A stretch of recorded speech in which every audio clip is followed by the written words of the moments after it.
நீங்க ஒரு டைம் இதை போல செஞ்சு பாத்தீங்கன்னா வீட்டுல இருக்கிறவங்க அத்தனை பேரும் இதே போலதான் கேட்பாங்க. நான் வந்து 1 கிலோ சிக்கன் வாங்கி நல்லா கழுவி சுத்தம் பண்ணி வச்சிருக்கேன். 2 டீஸ்பூன் அளவுக்கு மிளகாய் தூள் சேர்த்துடலாம். 1.5 டீஸ்பூன் அளவுக்கு மல்லித்தூள் சேர்த்துடலாம். ஜீரகத்தூள் 1 டீஸ்பூன் சேர்த்துக்கலாம். மிளகுத்தூள் 1.5 டீஸ்பூன் சேர்த்துக்கலாம். 1.5 டீஸ்பூன் அளவுக்கு கரம் மசாலா சேர்த்துக்கலாம். 1/4 டீஸ்பூன் அளவுக்கு மஞ்சத்தூள் சேர்த்துக்கலாம். 1.5 டீஸ்பூன் அளவுக்கு காஷ்மீர் மிளகாய் தூள் எடுத்திருக்கேன். இஞ்சி பூண்டு பேஸ்ட் 2 டேபிள் ஸ்பூன் சேர்த்துக்கலாம். கொஞ்சமா கஸ்தூரி மெத்தி, வெங்காயம் இத போல நீள நீளமா சின்ன சின்ன பீஸா கட் பண்ணிக்கோங்க. கூடவே 5 பச்சை மிளகா, 1/2 கைப்பிடி அளவுக்கு கொத்தமல்லி, தேவையான அளவு உப்பு சேர்த்துடலாம். 1/2 டீஸ்பூன் அளவுக்கு லெமன் ஜூஸ், ஒரு 2 டேபிள் ஸ்பூன் அளவுக்கு எண்ணெய் இது சேர்த்துட்டு நல்லா கலந்துருங்க.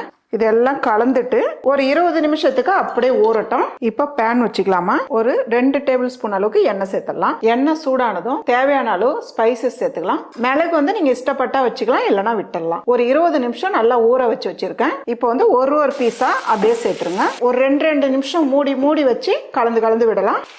இதே போல திருப்பி விட்டுட்டு நல்லா ஒரு 7 நிமிஷத்துக்கு மூடி வச்சு நடுவுல எடுத்து திருப்பி விடுங்க.